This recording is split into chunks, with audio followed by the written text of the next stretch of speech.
ठीक है, देखिए आज का जो सेशन है ना, इसके बाद एक और सेशन होगा जो अगेन फ्रॉड डिटेक्शन पे होगा, जहां पर हम कोशिश करेंगे कि हम ऐसी कंपनी को पकड़ पाए कि जिसमें कोई फ्रॉड होना जस्ट चालू हुआ है या तो फ्रॉड होने की संभावनाएं ज्यादा है, कि जहां पर उसकी बैलेंस शीट, जहां पर उसके फाइनेंशियल स्टेटमेंट, पीएनएल स्टेटमेंट में कहीं ना कहीं कुछ प्रेशर दिख रहा है, ऐसा कुछ दिख रहा है कि वो कंपनी में आगे जाके कुछ ना कुछ गड़बड़ हो सकती है। अगर हम पहले से ही थोड़ा डिटेक्ट कर सके तो वो हम कोशिश करेंगे। ओके, बाकी आप एक बार गूगल करना, आज मैं आपको लेक्चर के एंड में होमवर्क भी दूंगा, वहां से भी आपको बहुत सारे नाम पता चलेंगे। बाकी आप एक बार गूगल करना कि इंडिया की स्टॉक मार्केट हिस्ट्री में इंडिया ने कितने स्कैम, कितने फ्रॉड देखे हैं। ओके, और जो भी फ्रॉड देखे हैं उसको कहाँ पकड़ सकते थे, कहाँ पर हम एग्जिट कर सकते थे, वो आप देखोगे तो आपको बहुत ज्यादा आइडिया मिलेगा, बहुत ज्यादा आपको चीजें पता चलेगी। मेरी स्क्रीन क्लियर है, क्लियरली दिख रही है मेरी स्क्रीन? Yes sir. ठीक है, दिख रही है सर। हमारे सामने एक स्टॉक है। ओके, ये 2019 में लिस्ट हुआ था, 2019 का लिस्टिंग है ये, जेनसोल इंजीनियरिंग। बहुत सारे एग्जांपल्स हैं इंडिया की हिस्ट्री में कि जहां पर फ्रॉड हुआ है, सबकी अपनी अपनी कहानियां हैं। कोई भी फ्रॉड कैसे होता है, जब कोई इंसान की नीयत खराब हो जाती है, जब इंसान की ग्रीड एक लेवल से ज्यादा बढ़ जाती है, वो अपनी कंपनी से जितना कमाता है प्रमोटर, उसको मन करता है कि मैं इससे ज्यादा कमाऊं। जब लालच बढ़ जाती है ना, तब कहीं ना कहीं ये फ्रॉड की शुरुआत होती है। ठीक है, बहुत सारे केस में और ज्यादातर केस में किसी प्रमोटर की नीयत पहले से खराब नहीं होती है, राइट। उसको लगता है कि वो जो भी गलत काम कर रहा है ना, गलत काम तो वो करता ही है तभी जाके कोई फ्रॉड होता है। वो अगर पहले से एथिकल काम कर रहा है, सब कुछ रूल्स फॉलो करके काम कर रहा है, तो कभी कोई फ्रॉड सामने नहीं आएगा। पर कभी हिस्ट्री में ऐसा होता नहीं है कि सब कंपनी सब कुछ कंप्लीटली रूल फॉलो करे, राइट। आज की डेट में भी कई सारी कंपनी ऐसी होगी जो कहीं ना कहीं बहुत सारे रूल्स नहीं फॉलो करती होगी, बहुत सारी ऐसी हरकतें करती होगी कि वो भी एक फ्रॉड के लिस्ट में शामिल हो जाए। पर कहीं ना कहीं इंडिया का स्ट्रक्चर या पूरी दुनिया का स्ट्रक्चर समझ लो कि ब्राइब से चलता है, तो कहीं ना कहीं वो जो भी खराब काम कर रही होगी, और कहीं ना कहीं पैसे देके गवर्नमेंट ऑफिशियल्स को समझा के मना के कहीं ना कहीं उसके काले काम छुपा देती होगी और वो बच जाती होगी। तो हमारे ध्यान में नहीं आता होगा, पर बहुत सारी कंपनी जैसे सामने आ जाती है, क्योंकि एक लेवल से ज्यादा छुपा नहीं सकते अगर वो काम बहुत बड़ा बन चुका है तो। ठीक है, तो फ्रॉड डिटेक्शन में वही है कि प्रमोटर की नीयत जब बिगड़ जाएगी ना, तब धीरे धीरे ये चीज शुरू हो जाएगी। जब उसकी ग्रीड एक लेवल से ज्यादा बढ़ जाएगी, राइट, छोटे मोटे स्कैम तो एक कंपनी का मालिक होते हुए कर लेगा।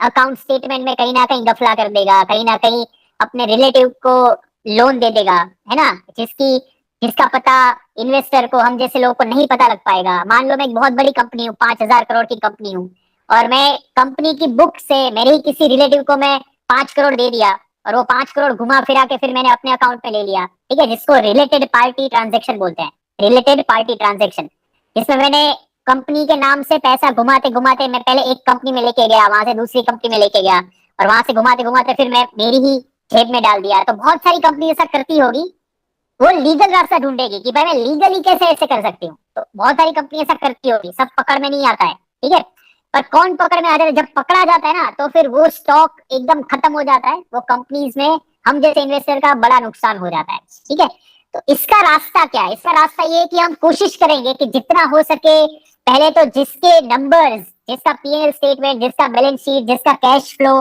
थोड़ा भी आउट वाला लग रहा है ना, जहां पर भी ऐसा लग रहा है कि कोई एस्टेब्लिशमेंट खराब हो रहा है, सेल्स दिखाया जा रहा है पर उसके सामने कैश नहीं आ रहा है, या तो डेट बहुत तेजी से ग्रो कर रही है, इतनी डेट ग्रो कर रही है कि इतना डेट हेल्दी वे नहीं है, डेट इक्विटी रेशियो बहुत खराब होता जा रहा है, ऐसी कंपनी से हम दूर रहेंगे। ऐसी कंपनी में कोशिश करेंगे कि ना इन्वेस्ट करें। ऐसी कंपनी में इन्वेस्ट कब करेंगे? कि जिसके नंबर्स खराब है, कि अगर कॉन कॉल में प्रमोटर ने ऐसा कुछ बताया है कि जिससे मैं भरोसा बैठे कि भाई प्रमोटर बोल रहा है तो ठीक है ना, तो हम थोड़ा रिस्क ले सकते हैं, थोड़ा चांस ले सकते हैं। पर कहीं पर भी गड़बड़ लग रही है तो हम उससे दूर रहेंगे, क्योंकि बचा हुआ पैसा, बचा हुआ कैपिटल एक लॉस से अच्छा होता है। अगर आप कोई भी पैसों पर रिटर्न नहीं बनाओगे वो चल जाएगा, पर पैसे लॉस कर दोगे वो नहीं चलेगा। ठीक है, तो हम ध्यान रखेंगे, जितना हो सके उतना कोशिश करेंगे। बट मैंने जितना ये चीजों को समझा है, जब कोई भी कंपनी में फ्रॉड होता है ना, तो फ्रॉड की सबसे पहली जानकारी ऐसे लोगों को मिल जाती है कि जिसको जब तक फ्रॉड अभी प्रेस में मीडिया में बाहर नहीं आया होता, अंदर अंदर पता चल जाता है। मेरे सामने एक कंपनी खुली है जेंसोल, कुछ लोगों ने न्यूज़पेपर में इसके बारे में सुना होगा, अगर नहीं सुना तो भी आज उसका एक केस स्टडी करते हैं। ओके, कुछ केस स्टडीज हम देखेंगे, उसमें से आज एक ये देखते हैं कि क्या सीन है। पहले मैं बता दूं, 2019 में ये कंपनी लिस्ट हुई थी। लिस्ट होने के बाद 2000 करीबन 22 के बाद यहाँ पर एक बुल रन चालू हुआ था। ये कंपनी क्या करती है? कंपनी सोलार ईपीसी प्लेयर है। ईपीसी प्लेयर क्या होता है? ईपीसी प्लेयर मतलब एक एजेंट होता है। अगर मुझे ऑर्डर मिलता है कि भाई मुझे 1 एकड़ में सोलार का प्लांट लगाना है, तो मैं एक ईपीसी कंपनी के पास जाऊंगा और सब कुछ सोल्यूशन वो मुझे करके देगी कि कौन सी कंपनी के सोलार पैनल्स खरीदने हैं, कौन से गवर्नमेंट के रूल्स रेगुलेशंस फॉलो करने हैं, डॉक्यूमेंटेशन सब क्लियर कर देगी और सब कुछ इंस्टॉल करके भी देगी। एक ईपीसी प्लेयर ये करता है। तो जेंसोल जो है, जेंसोल का अगर बिजनेस हम देखें इसके अबाउट अस में जाके, तो जेंसोल सोलार बिजनेस में है, सोलार ईपीसी प्लेयर है। इसका करीबन 83% रेवेन्यू सोलार बिजनेस से ही आता है, मतलब मेन इसका काम ही यही है। ओके, दूसरा एक माइनर रेवेन्यू कहां से आता है? ईवी लीज बिजनेस से। जो भी दिल्ली गुड़गांव में रहता है, वहां पर इन लोगों ने ये कैब देखी होगी, या ये इसके बारे में, इसकी रोड पे कहीं ना कहीं इसकी कैब या इसका लोगो देखा होगा, ब्लू स्मार्ट। ओके, ये क्या करती है कंपनी जेंसोल? इस तरीके की कार्स को पहले खरीदती है, ठीक है। और ये सब ईवी कार्स हैं, ये पेट्रोल डीजल से चलने वाली गाड़ियां नहीं है, ये ईवी कार्स हैं। इसको पहले बड़ी मात्रा में खरीदती है और फिर कंपनीज को लीज पर देती है, रेंट पर देती है। मान लो कि मैं कोई कंपनी हूँ, मुझे मेरे स्टाफ के लिए या मुझे मेरी पर्सनल जरूरत के लिए 50 गाड़ियां चाहिए, तो मैं जेंसोल के पास जाऊंगा, ब्लू स्मार्ट के पास जाऊंगा और वहां से गाड़ियां लीज पे ले लूंगा। तो मुझे अगर कार लीज पे चाहिए तो मैं इनसे ले लूंगा, ठीक है। तो इनका कार लीजिंग का भी बिजनेस है और ये बिजनेस भी छोटा नहीं है, बहुत बड़ा बिजनेस है। और इसमें भी बहुत ज्यादा ये चर्चा में था, बहुत ज्यादा एक जो स्टार्टअप चर्चा में होते हैं ना, कि कंपनी कोई बहुत बड़ी बनने वाली होती है तो बहुत डिस्कशन में होती है कि ये फ्यूचर बिजनेस मॉडल है। ये उसी तरीके का फ्यूचर बिजनेस मॉडल ये एक तरीके का है ना, इसीलिए चर्चा में था। इसका 17% रेवेन्यू वहां से आता है, लीज बिजनेस से आता है, ठीक है, जहां पर ऐसी कार्स, बसेस, ट्रक ये खरीदती है ईवी वाले और उसको फिर लीज पे देती है। और अभी अभी कुछ टाइम पहले ही कंपनी ने पुणे में प्लांट डाला है ईवी मैन्युफैक्चरिंग का, जहां पर वो ईवी 2 व्हीलर 3 व्हीलर बनाएंगे, ईवी के ऑटोमोबाइल्स बनाएंगे। तो कंपनी का बिजनेस है, पर अभी तक कंपनी का ज्यादातर रेवेन्यू सोलार से ही आता है। ओके, अभी हमें पता है कि सोलार का ग्रोथ कैसा रहा है और वो यहाँ पर क्लियरली दिखता है। ये 2022 की शुरुआत में करीबन 40 रुपए का स्टॉक था, उससे भी, हाँ, 40 रुपए का स्टॉक था। वो 2022 एंड भी नहीं हुआ था तब 600 रुपए का हो गया था। ये बुल रन आप देखो, ठीक है।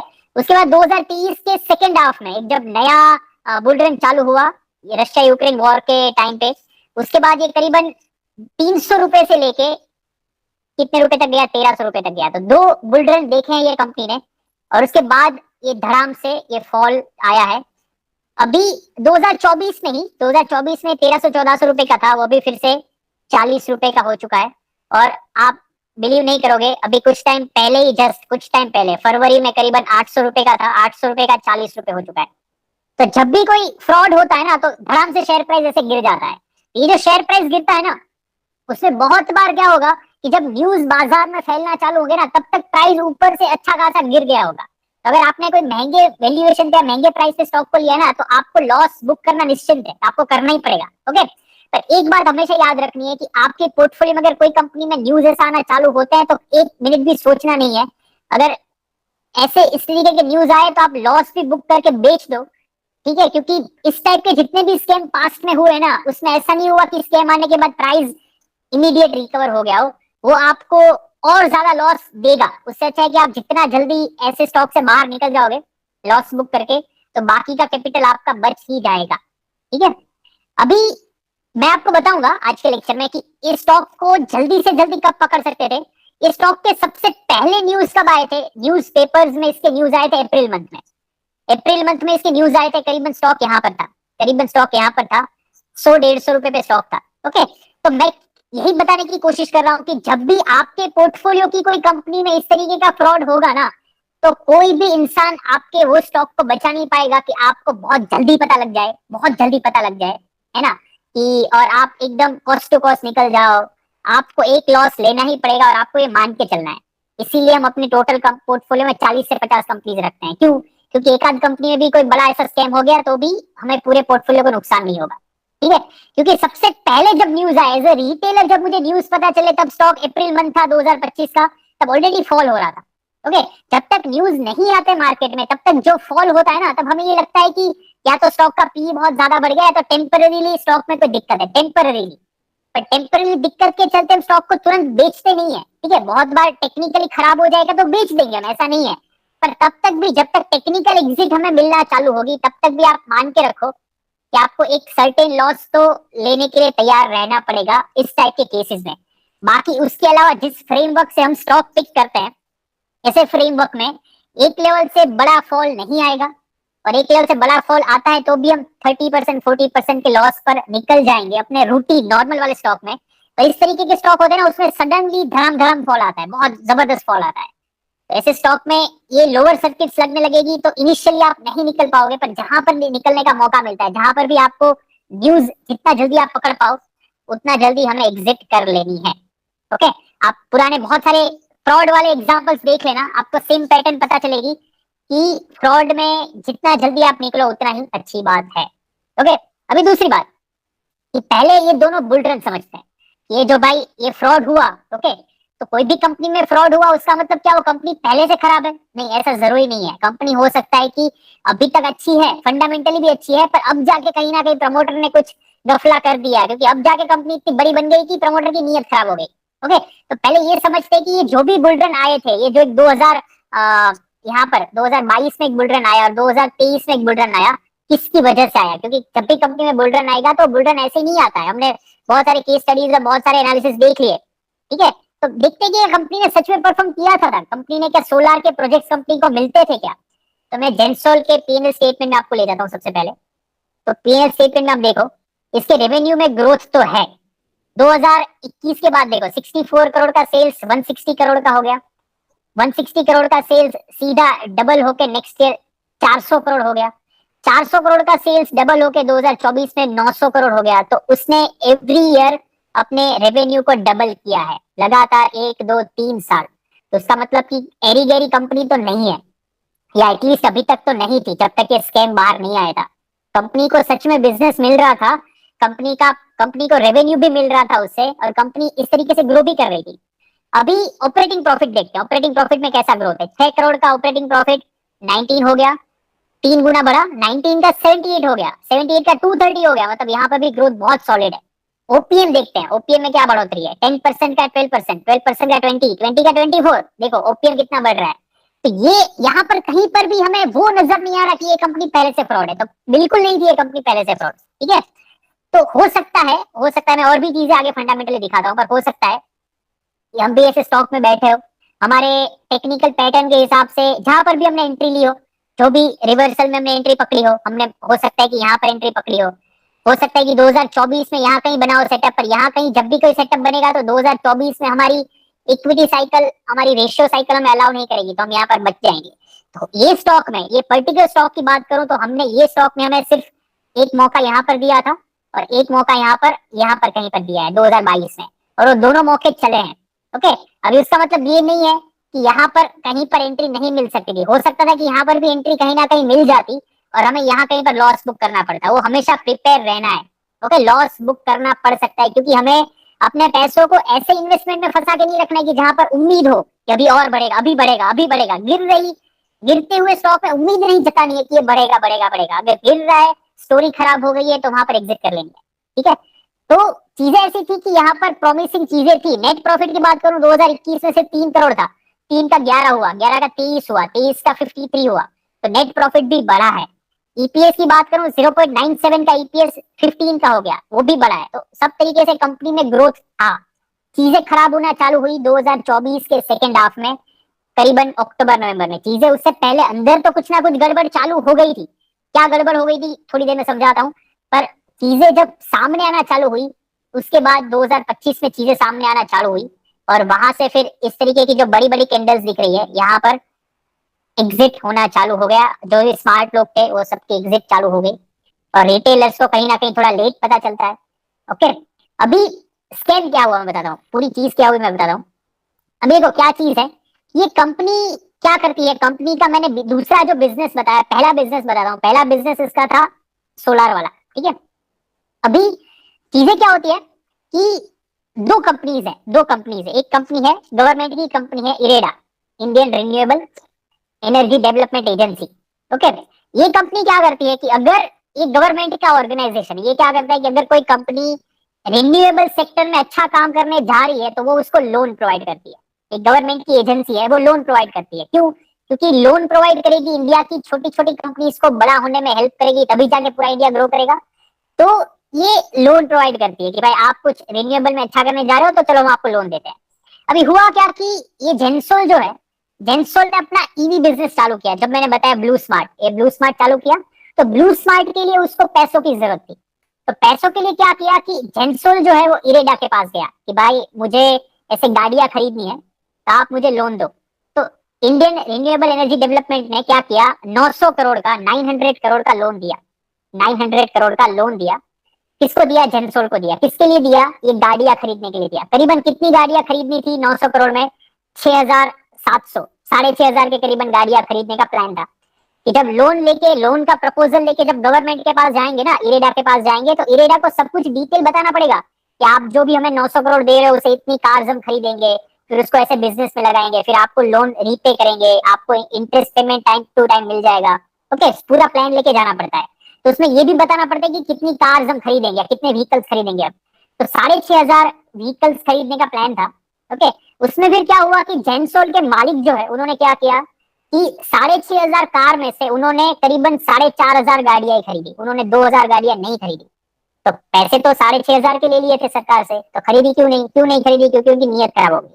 उन्होंने क्या किया कि 2,000 गाड़ियों के पैसों से खुद की चीजें खरीदना चालू किया। उन्होंने गुड़गांव में बड़ी बड़ी प्रॉपर्टीज खरीदना चालू किया। एक प्रोजेक्ट है गुड़गांव में, अगर किसी ने ये एक्स्ट्रा इन्फॉर्मेशन है तो ये जान के रखना बहुत जरूरी है, क्योंकि हम स्टॉक मार्केट में काम कर रहे हैं। डीएलएफ केमिलियास करके प्रोजेक्ट है। किसी ने सुना है? किसी ने ये प्रोजेक्ट के बारे में सुना है? मुझे बताओ, किसी ने सुना है तो। हाँ यस सर सुना है। हाँ ओके, सर डीएलएफ चलता है। ठीक है। ये डीएलएफ बहुत बड़ा ग्रुप है, लिस्टेड कंपनी भी है डीएलएफ का, केमिलियास करके। ये गुड़गांव का बहुत बड़ा प्रोजेक्ट है। प्रोजेक्ट की खासियत क्या है कि इन्होंने एक सिटी जैसा बनाया हुआ है। एक ऐसा कि एक बिल्डिंग नहीं है, ये पूरा एक छोटा सा टाउनशिप टाइप का प्रोजेक्ट है। और यहाँ पर फ्लैट की कीमत आप जान के वो चकाचौंध रह जाओगे कि 50 करोड़ के आसपास फ्लैट मिलते हैं यहाँ पर, 50 करोड़। और इंडिया की सबसे महंगी प्रॉपर्टी यहाँ पर मिलती है। और यहाँ पर फ्लैट खरीदने वाले भी बिजनेसमैन ही होते हैं, जो बहुत बड़े बड़े बिजनेसमैन होते हैं। ये ऐसी प्रॉपर्टी इन लोगों ने बनाई है डीएलएफ ग्रुप ने, यहीं पर गोल्फ कोर्स होगा, यहीं पर तालाब होगा, यहीं पर अंदर मॉल होगा। मॉल के अंदर भी ऐसी ऐसी ब्रांड्स होगी जो यूएस की ब्रांड्स होगी, इंडिया में मौजूद भी नहीं होगी कहीं पर। इस तरीके की प्रीमियम प्रॉपर्टी है, ठीक है। तो इनके जेंसोल के प्रमोटर ने क्या किया कि जो भी पैसा इन्होंने सरकार से लिया था, किसके लिए लिया था? गाड़ियां खरीदने के लिए लिया था। उसमें से कुछ पैसों को, 200-300 करोड़ रुपए को, 900 करोड़ में से अपने काम के लिए ले लिया। उन्होंने यहाँ पर 50 करोड़ का फ्लैट ले लिया। फिर उन्होंने इसका फ्लैट का काम करवाया, खुद के पर्सनल अकाउंट में घुमा फिरा के पैसे डाल दिए। उन्होंने पहले किसी और रिलेटिव को पैसे दिए, वो 900 करोड़ में से वो रिलेटिव ने किसी और रिलेटिव को दिए, उसने किसी और रिलेटिव को दिए, वहां से घुमा फिरा के वापस जेंसोल के प्रमोटर के पास वो पैसे आए। ऐसे करके उन्होंने 200-300 करोड़ का गफला किया। ओके, अभी चीजें क्या हुई, इसमें ये गफले में इन्होंने एक स्टेप और आगे फ्रॉड का कर दिया। अभी क्या होता है कि जब गवर्नमेंट की कोई कंपनी पैसा देती है तो वो क्या होता है कि टाइम टू टाइम चेक करती रहती है, टाइम टू टाइम चेक करना होता है। ओके, कि ये ठीक है कि नहीं, ये भाई बंदे जिन्होंने पैसे लिए वो ठीक है कि नहीं। ओके, और साथ ही साथ में क्या होता है कि एक क्रेडिट रेटिंग एजेंसी होती है, क्रेडिट रेटिंग एजेंसी का काम क्या होता है? जैसे इकरा है, इकरा एक जो है एक क्रेडिट रेटिंग एजेंसी है। ओके, इकरा जो है एक क्रेडिट रेटिंग एजेंसी है। तो क्रेडिट रेटिंग एजेंसी का काम क्या होता है कि जब भी कोई कंपनी लोन लेती है तो वो ठीक से इंटरेस्ट चुका पा रही है कि नहीं, वो कंपनी का बिजनेस तो ठीक चल रहा है ना। आज सरकार से या बैंक से इतनी बड़ी लोन ली है, पर ऐसा तो नहीं ना कि कंपनी के अंदर कुछ गफला चल रहा है और लोन वापस नहीं चुका पाएंगे, है ना। तो ये सब चेक करने के लिए कोई भी कंपनी को क्रेडिट रेटिंग दिया जाता है, और क्रेडिट रेटिंग इंफॉर्मेशन स्क्रीनर के पेज पे यहाँ पर मिलती है, यहाँ पर नीचे मिलती है। ये रिपोर्ट्स पब्लिश होते हैं, proper credit rating report publish होता है एवरी क्वार्टर, और थोड़े थोड़े टाइम में रिपोर्ट पब्लिश होता है। और रिपोर्ट के अंदर सब कुछ लिखा जाता है। तो चीजें क्या हुई कि जब क्रेडिट रेटिंग एजेंसी को डॉक्यूमेंट्स चाहिए थे, क्या डॉक्यूमेंट्स चाहिए थे कि भाई आपने गवर्नमेंट से, इरेडा से जो भी लोन ली है, तो हमें आप इरेडा का एक राइटिंग में एक डॉक्यूमेंट दो, राइटिंग में एक लेटर दो कि जहां पर लिखा हुआ है कि भाई जेंसोल जो है वो हमें टाइम पर इंटरेस्ट पे कर रहा है, जेंसोल एक अच्छा प्रमोटर है, अच्छी कंपनी है, एक प्रॉपर रिपोर्ट दो। क्योंकि इरेडा जो गवर्नमेंट की कंपनी है, उन्होंने जेंसोल को पैसे दिए हैं, तो जेंसोल इनको टाइम टू टाइम इंटरेस्ट देता रहेगा। अगर इंटरेस्ट देता रहेगा तो जेंसोल की एक क्रेडिबिलिटी, भरोसा बना रहेगा। तो क्या होता है कि ये इरेडा जो है, इंडियन रिन्यूएबल कंपनी, गवर्नमेंट जो है, वो टाइम टू टाइम एक रिपोर्ट देती रहती है। किसको रिपोर्ट देगी? वो इकरा को देगी, क्रेडिट रेटिंग एजेंसी को देगी कि भाई हाँ, जेंसोल ने जो भी पैसे लिए वो टाइम टू टाइम दे रहा है, तो इसका सब कुछ अच्छा है। अभी चीजें क्या हुई कि जब क्रेडिट रेटिंग वाली कंपनी ने जेंसोल से डॉक्यूमेंट मांगे, तो जेंसोल ने क्या किया कि अपना एडिटिंग सॉफ्टवेयर खोला, है ना, खुद के कंप्यूटर में ही, और फर्जी डॉक्यूमेंट बना दिए। फर्जी डॉक्यूमेंट किसके नाम पर बनाए? गवर्नमेंट के नाम पे, गवर्नमेंट के नाम पे फर्जी डॉक्यूमेंट बना दिए कि जहां पर गवर्नमेंट का ही लोगो था। जो आप कोई भी यहाँ पर बिजनेस करता है तो उनको पता है कि एक लेटर हेड होता है, लेटर हेड के ऊपर ही ऑफिशियल कोई भी बिजनेस का काम लेटर हेड के ऊपर ही होता है। तो इन्होंने इनके लेटर हेड का वो फ्रॉड, फेक वाले लेटर हेड बना के उसमें लिख दिया, जो भी क्रेडिट रेटिंग एजेंसी को चाहिए था वो लिख दिया। ओके, और इकरा को मिल गया, तो उससे काम चल रहा था। इकरा को लगा, क्रेडिट रेटिंग एजेंसी को लगा कि हाँ भाई, गवर्नमेंट को पता है सब कुछ किसके अंदर क्या चल रहा है। पर इसी दौरान क्या हुआ कि किसी हमारे जैसे कोई लोग जो कंपनी के साथ, जेंसोल के साथ जुड़े हुए हैं, जो अंदर का स्टाफ है कोई, उसमें से किसी ने सेबी को कंप्लेन फाइल कर दी।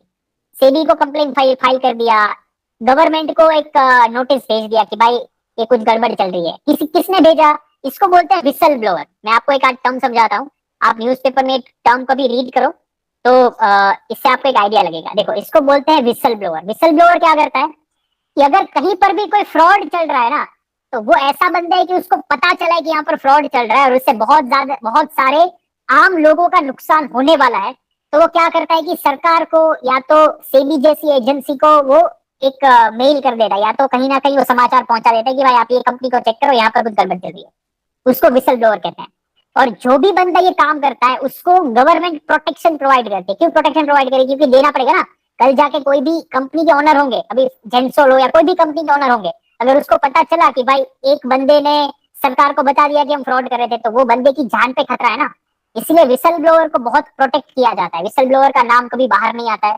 उसको सरकार, अगर नाम बाहर आ गया तो भी उसको सरकार पुलिस प्रोटेक्शन देती है। ओके, तो ये जानना बहुत जरूरी है कि विसल ब्लोइंग होता क्या है। ओके, विसल ब्लोइंग मतलब कोई भी खराब काम कोई भी कंपनी में चल रहा है, फ्रॉड चल रहा है, तो अगर किसी को पता चलता है तो सरकार को बताना वो विसल ब्लोइंग का काम है।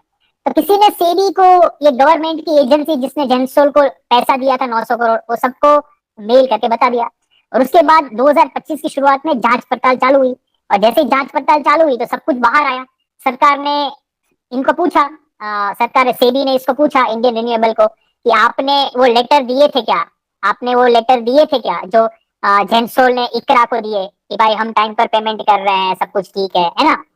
तो इन्हें बोला कि नहीं, हमने तो कोई लेटर नहीं दिया है। तब पता चला कि जेंसोल ने fraud letter, fake letter edit करके बनवाए थे और वो क्रेडिट रेटिंग एजेंसी को देते थे।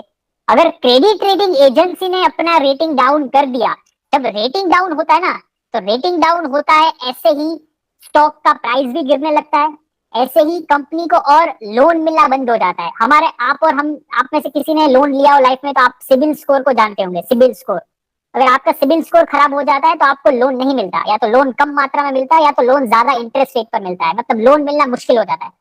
इसीलिए इसी तरीके से कंपनी का भी इकरा, कोई भी रेटिंग होता है, क्रेडिट रेटिंग होता है, अगर क्रेडिट रेटिंग खराब हो गया तो वो कंपनी को आगे जाके लोन मिलना मुश्किल हो जाएगा। इसीलिए क्या करती थी जेंसोल, इसके रेटिंग खराब ना हो इसलिए डॉक्यूमेंट फेक बनवाती थी। ओके, तो पूरा मामला वहां पर फंस गया। फिर पता चला सेबी को, सेबी ने गवर्नमेंट को पूछा, इरेडा को पूछा, इरेडा ने बोला कि हमने तो कोई डॉक्यूमेंट बनाया नहीं। तो रेटिंग एजेंसी को पता चला और फिर वहां से पूरा गफला बाहर आया। रेटिंग एजेंसी ने अपना रेटिंग डाउनग्रेड कर दिया। डाउनग्रेड कौन सी तारीख को किया? देखो, ये रेटिंग है 3 मार्च का, 3 मार्च को इसने रेटिंग डाउनग्रेड कर दिया। ओके, और मैं 3 मार्च के बाद इसका डेली चार्ट आपको दिखाता हूँ। क्रेडिट रेटिंग डाउन होने के बाद भी स्टॉक के प्राइस में क्या मूवमेंट आती है, मैं डेली चार्ट पे आपको दिखाता हूँ। 3 मार्च वाला कैंडल देखते हैं। देखो, ये जो है मेरा कर्सर जो है, वो 3 मार्च वाला कैंडल है, दिख रहा है सबको? फटाक से कंफर्म करो। यस सर, कैसा दिख रहा है? जैसा ये 3 मार्च वाला कैंडल है, और 3 मार्च को जब भी रेटिंग डाउन हुआ तो उसके बाद तुरंत नेक्स्ट डे उसकी मूव देखो, नेक्स्ट डे की कैंडल देखो। ओके, नेक्स्ट डे की कैंडल इतना डाउन, 20% का लोअर सर्किट, 20% का लोअर सर्किट, और उसके नेक्स्ट डे से देखो लोअर लोअर लोअर। मतलब स्कैम सबसे पहले कहीं ना कहीं हम यहाँ पर पकड़ सकते थे, हम यहाँ पर पकड़ सकते थे कहीं ना कहीं। पर यहाँ पर जो पकड़ेंगे ना, यहाँ पर क्लियर पता नहीं चलेगा कि ये स्कैम है कि नहीं, क्योंकि बहुत बार अच्छी कंपनी में भी, अच्छी कंपनी जहां पर स्कैम नहीं हो रहा है पर कंपनी अच्छी है, वहां पर भी क्रेडिट रेटिंग डाउनग्रेड हो सकता है। पर हो सकता है कि एक क्वार्टर में डाउन हुआ है, वापस से नेक्स्ट क्वार्टर में वो ठीक हो जाए। तो हमने भी जो भी कंपनी में इन्वेस्ट किया है उसमें भी हो सकता है कि क्रेडिट रेटिंग डाउन हो सके। ओके, पर अगर आपको दो तीन चीजें एक साथ मिल रही है कि स्टॉक का प्राइस भी गिर रहा है, क्रेडिट रेटिंग भी खराब आ गया, अगर क्रेडिट रेटिंग का जो रिपोर्ट है, रिपोर्ट के अंदर आपको रीड करना है अंदर। ओके, जो भी नए मेंबर्स हैं उनको सिखाया जाएगा आगे जाके कि क्रेडिट रेटिंग में कैसे क्या चीज ढूंढनी है। तो क्रेडिट रेटिंग भी देखना है अंदर, रीड करना है। अगर आप नहीं कर पा रहे हो, आप एआई को दे दो, चैट जीपीटी को दे दो, वो आपको बता देगी। तो क्रेडिट रेटिंग डाउन होने के बाद एक लाल बत्ती चालू हो जाएगी, रेड सिग्नल चालू हो जाएगा कि भाई कुछ गड़बड़ है। ओके, जब ये चीज के बाद स्कैम बाहर आया, तब तक तो अप्रैल हो चुका था, तब तक तो प्राइस और डाउन हो चुका था। आपको एक मौका यहाँ पर मिलता जब प्राइस करीबन 500 रुपए का था कि अगर आप फंस गए हो तो यहाँ पर आप एग्जिट कर सकते हो। राइट, फंडामेंटली ये एग्जिट पॉइंट था। उसके बाद आप पब्लिक के साथ एग्जिट करने जाओगे तो फिर आप यहाँ पर कहीं पर एग्जिट कर पाओगे।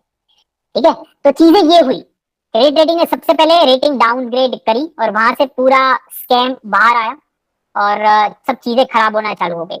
अभी चीजें क्या है कि ये कंपनी बहुत अच्छा काम कर रही है। अगर प्रमोटर ने खुद की लालच के लिए, ग्रीड के लिए अगर ये काम नहीं किया होता, 200-300 करोड़ रुपए का गफला नहीं किया होता ना, और बात सिर्फ 200-300 करोड़ की थी, बहुत बड़ी बात नहीं थी। आज जो कंपनी की मार्केट के 150 करोड़, एक टाइम पे 4000 करोड़ पहुंच चुकी थी, 4000 करोड़। ये जब 2024 का जो हाई लगा था ना, तब करीबन बहुत ज्यादा वैल्यूएशन थी, 4000 करोड़ के आसपास वैल्यूएशन थी। अभी सिर्फ 150 करोड़ है। आप समझो 4000 करोड़ की वैल्यूएशन में प्रमोटर का हिस्सा उस टाइम 2024 में करीबन 60% था। तो 62%, 4000 करोड़ का आप 62% करो, कितना पैसा होता है? उसके सामने प्रमोटर ने सिर्फ 200-300 करोड़ के गफले के चक्कर में आज प्रमोटर का हिस्सा तो 35% ही है, और 35% भी किसका? सिर्फ 150 करोड़ का। 150 करोड़ का 35%, मतलब समझो कि प्रमोटर ने सिर्फ एक फ्लैट खरीदने के चक्कर में या तो कुछ पैसों के गफले में अपना कितना पैसा गवा दिया। तो ये एक लाइफ का लेसन है।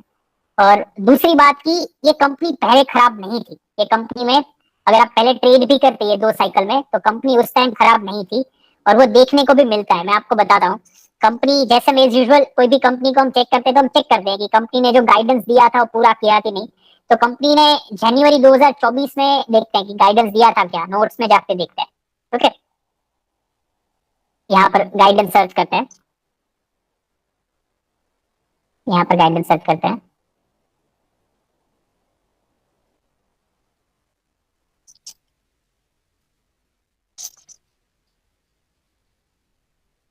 देखिए, ये जनवरी 2024 का गाइडेंस है। तो जनवरी का गाइडेंस से ये पता चलेगा कि मार्च में कंपनी ने, ये मार्च 2024 में जब रिजल्ट आया तब ये फुलफिल किया था कि नहीं। ओके, तो प्रमोटर ने क्या लिखा है? I think realistically aim to achieve in FY24 is 950 crore. 950 crore का जनवरी में बोला था, तो कितना किया 2024 के जनवरी में? देखो 960 करोड़। मतलब प्रमोटर ने जो बोला था वो करके दिखा दिया। तो प्रमोटर अच्छे ही होंगे, ऑनेस्ट ही होंगे, और यहाँ पर ये रिजल्ट में भी दिख रहा है। अनफॉर्चुनेटली उसके पहले का डेटा नहीं है, क्योंकि जनवरी 2024 से पहले कॉन कॉल नहीं था और पीपीटी में कहीं पर गाइडेंस नहीं है। पीपीटी से आप क्या पता लगा पाओगे? Order books. Order books company की पहले से ही अच्छी रही है, और ऑर्डर बुक अच्छी है उसकी वजह से ही कहीं ना कहीं ये जो रिजल्ट है ना, 160 करोड़ का सेल्स, वहां से 300 करोड़, वहां से 900 करोड़, ये उसी वजह से आया है। तो कंपनी में ये कोई दिक्कत नहीं थी। एक दिक्कत कंपनी में ये थी कि कैश फ्लो ठीक नहीं था। 2022 का माइनस था, 2023 का अगेन पॉजिटिव था, 2024 का माइनस था। तो कैश फ्लो में दिक्कतें थी। पर ये कैश फ्लो की दिक्कतें क्यों हो सकती है? क्योंकि ये सोलार का काम करता है। इसको ज्यादातर ऑर्डर किससे मिलते हैं? गवर्नमेंट से मिलते हैं। और हाँ, ये बैटरी एनर्जी स्टोरेज सिस्टम के भी इनके पास ऑर्डर थे। तो इससे क्या जानने को मिलता है कि जो भी नई थीम आती है ना, उसमें जो भी प्लेयर एंटर करते हैं तो सभी प्लेयर अच्छा ही करे ऐसा जरूरी नहीं है। तो हमेशा ही स्टॉक मार्केट में एक संभावना है दिमाग में लेके वो चलनी है कि आपने जो भी स्टॉक खरीदा है वो स्टॉक गिर सकता है, वो स्टॉक में लॉस बुक करना पड़ सकता है, हमेशा ये लेके चलना। इसीलिए आप समझो कि हम तो बहुत छोटे रिटेलर है, पर बड़े बड़े इन्वेस्टर भी अपने पोर्टफोलियो को स्प्रेड करके रखते हैं। मैंने आपको सुपरस्टार इन्वेस्टर्स को trendline.com से कैसे देखना वो सिखाया है, मुकुल अग्रवाल जी, आशीष कचोलिया। उनकी आप टोटल पोजीशन देखोगे ना, तो उसमें ज्यादातर इन्वेस्टर ऐसे होंगे कि जिसकी पोजीशन 15-20 स्टॉक से ज्यादा ही होगी टोटल पोर्टफोलियो में, अपना अलोकेशन। मुकुल अग्रवाल जी का, कचोलिया जी का तो ज्यादा है, 50-60 पोजीशन से ज्यादा पोजीशन है।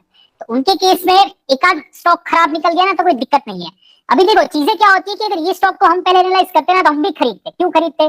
कि जैसे मैंने वो बताया कि कंपनी ने फुलफिल किया था, कंपनी ने गाइडेंस भी अच्छा दिया था पहले, अगेन कंपनी का सेल्स रेवेन्यू भी अच्छा है, कैश फ्लो में दिक्कत थी, पर कैश फ्लो में तो हमने बहुत सारी कंपनीज देखी है जिसको गवर्नमेंट से पैसे आते होते हैं, उसके कैश फ्लो में दिक्कत होती है, तो वो चल जाता है। क्यों चल जाता है? क्योंकि अगर कॉन कॉल में प्रमोटर ने ऐसा बता दिया है कि भाई कैश फ्लो आ जाएंगे टेम्पररीली, गवर्नमेंट ने होल्ड करके रखे हैं, तो हम उस पर भरोसा करते हैं। क्योंकि अगर एवरी नेगेटिव कैश फ्लो पे अगर हम डाउट करने लगे, एवरी नेगेटिव कैश फ्लो पे अगर हम डाउट करने लगे, तो उससे क्या होगा पता है? हम बहुत ज्यादा ग्रोइंग कंपनीज को हाथ से जाने देंगे, छोड़ देंगे, क्योंकि हमारे हाथ में पकड़ ही नहीं आएगी। क्योंकि government based infra companies, power companies को क्या होगा कि गवर्नमेंट से अगर पैसे आते होंगे तो पैसे थोड़े लेट से आएंगे। ओके, तो भरोसा हमें करना पड़ेगा, क्योंकि अगर सब नेगेटिव कैश फ्लो वाली कंपनी पे भरोसा करना बंद कर दिया तो फिर आप कुछ खरीद ही नहीं पाओगे। फिर आप ऐसी कंपनीज खरीद पाओगे जिसका प्राइवेट बिजनेस है, तो प्राइवेट बिजनेस में ग्रोइंग कंपनीज नहीं होगी। फिर आप ये पॉइंट समझ में आ रहा है? फटाक से कंफर्म करो। यस ओके, तो यहाँ पर एक गड़बड़ थी, मतलब ये कैश फ्लो वाली, बाकी उतनी दिक्कत नहीं थी। तो पहले तो हम इसको खरीद लेते पिछली 2 साइकिल में। दूसरा देखो, यहाँ पर मुकुल अग्रवाल जी ने भी एक टाइम पे एंटर किया था। उन्होंने कब एंटर किया था? उन्होंने करीबन जून 2023 से सितंबर 2023 के बीच में एंटर किया था। तो मैं अगर चार्ट पर जून 23 से सितंबर 23 में ले जाऊं तो उन्होंने भी इसी टाइम पे एंटर किया था। देखो यहाँ पर कहीं पर एंटर किया था। तो हम हमारा भी टेक्निकल सेटअप यहाँ कहीं बन रहा है, और ये 52 वीक हाई से नीचे ही मिल रहा था, और यहाँ पर अगर वैल्यूएशन सस्ती है, सब कुछ सही है, फ्यूचर गाइडेंस अच्छा है, तो हम यहाँ कर कहीं पर खरीदते और हमें प्रॉफिट भी होता। ठीक है, तो कंपनी खराब नहीं थी, पर चीजें 2024 के एंड से ही खराब होना चालू हुई। ठीक है, दूसरी बात देखो, डाउट किस पे कर सकते हैं? अगर यही कंपनी की बात करें तो डाउट किससे कर सकते हैं? ये कंपनी का अभी का प्लेज परसेंटेज कितना है? कोई रीड करके बताएंगे मुझे? 95%। करेक्ट, 95% है प्लेज परसेंटेज। प्लेज परसेंटेज सबको पता है कि रिस्की होता है, खराब होता है। तो चीजें क्या होती है कि अगर हम सिर्फ प्लेज परसेंटेज देख के भी स्टॉक को रिजेक्ट करने लगे, सिर्फ प्लेज परसेंटेज देख के भी स्टॉक को रिजेक्ट करने लगे, तो दिक्कत क्या होगी कि देखो जीनस पावर को भी हमें रिजेक्ट करना पड़ेगा। जीनस पावर का भी प्लेज परसेंटेज 66 है, और भी कई सारी कंपनीज होगी जो ग्रोइंग कंपनीज है, ग्रोथ कंपनीज है, पर उसमें हमें ऐसी कंपनीज को अवॉइड करना पड़ेगा। अभी आपके पास दो रास्ते हैं एज एन इन्वेस्टर, दो रास्ते हैं। कुछ कुछ इन्वेस्टर ऐसे होते हैं जो बहुत स्ट्रिक्ट होते हैं, वो ऐसी चीजें देख के इन्वेस्ट नहीं करते। तो या तो आप ऐसी कैटेगरी के इन्वेस्टर बन सकते हो, या तो आप ऐसी कैटेगरी के इन्वेस्टर बन सकते हो कि आप पहले रीजन जानने की कोशिश करो कि भाई जीनस पावर का प्लेज परसेंटेज क्यों ज्यादा था। ओके, तो जब हमने इसका रीजन जानने की कोशिश करी थी, जब ये स्टॉक को हमने लेक्चर में समझा था, तो हमें पता चला था कि प्रमोटर ने क्लेरिफाई किया था कि इन्होंने जो भी प्लेज करा है, तो प्लेज करके बैंक से जो भी पैसे इन्होंने उठाए हैं, वो पैसे फिर से उन्होंने स्टॉक के अंदर ही डाले हैं। उन्होंने खुद के शेयर खरीदे हैं, प्रमोटर बाइंग हुई है, तो खुद के शेयर खरीदने के लिए ही उन्होंने प्लेजिंग किया है टेम्पररीली, और आने वाले टाइम में ये प्लेजिंग हट जाएगा, तो प्रमोटर ने बोला था। तो सेम चीज जेंसोल में भी प्रमोटर ने बोली थी। जेंसोल का प्लेजिंग आज जो 95% है, वो एक टाइम पे 65 था, उसके बाद 80 तक गया था। ओके, तो देखो ये मैं क्यों बता रहा हूँ, क्योंकि प्लेज परसेंटेज बढ़ना भी एक रेड सिग्नल होता है। अगर आप अपने पोर्टफोलियो कंपनीज में ये देखो कि प्लेजिंग बढ़ रही है, तो आपको थोड़ा तो सावधान हो जाना है। पर आपके पास तब दो रास्ते होते हैं, जैसे मैंने अभी जीनस के एग्जांपल से बताया। या तो आप ऐसे इन्वेस्टर बन जाओ कि मुझे बिल्कुल नहीं चलेगा कि प्लेज परसेंटेज इतना ज्यादा क्यों है, मुझे नहीं चाहिए आपका स्टॉक, मैं निकल जाऊंगा, एग्जिट कर लूंगा। या तो आप ऐसे बन जाओ क्योंकि मार्केट में अपॉर्चुनिटी बहुत है, आप उसके कोई कॉम्पिटिटर में एंट्री कर लो। अगर आपको मान लो कि जीनस पावर स्मार्ट मीटर बनाता है, अगर आपको प्लेजिंग से प्रॉब्लम है, तो आप किसी और कंपनी में घुस जाओ जहां पर स्मार्ट मीटर बन रहा है, ताकि आप स्मार्ट मीटर की रैली को पकड़ पाओगे। पर आप ऐसी कंपनी में एंटर कर रहे हो जहां पर प्लेजिंग नहीं है, जहां पर कोई रेड सिग्नल नहीं है, राइट। यहाँ पर क्या चीज थी कि प्लेजिंग बढ़ रहा था, और ये कॉन कॉल कर रहे थे, तो कॉन कॉल में इसको लगातार सवाल पूछे जा रहे थे कि प्लेजिंग क्यों बढ़ रहा है। ओके, इन्होंने नवंबर 2024 में ही जस्ट बताया था कि भाई प्लेजिंग क्यों बढ़ रहा है, इन्होंने रीजन भी बताया था। देखो मैं बताता हूँ आपको, इन्होंने रीजन बताया था, देखो।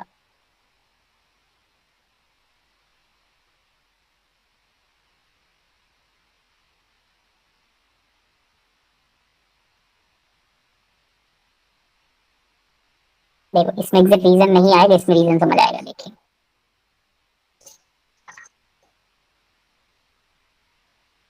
देखिए किसी ने सवाल पूछा है कि I have two questions, first is I wanted to know, मैं जानना चाह रहा हूं कि our current promoter pledge is रफली 81.7, 81 जितना प्लेजिंग है। तो ऑफ कोर्स ना कोई तो सवाल पूछेगा। तो इन्होंने पूछा है कि if I am not wrong, कब जीरो होगा ये, है ना, क्या क्यों 81.7 क्यों है, मतलब 81% क्यों है। तो प्रमोटर अनमोल सिंह जग्गी इनके प्रमोटर है, इन्होंने बोला कि प्रमोटर प्लेज दो वजह से है।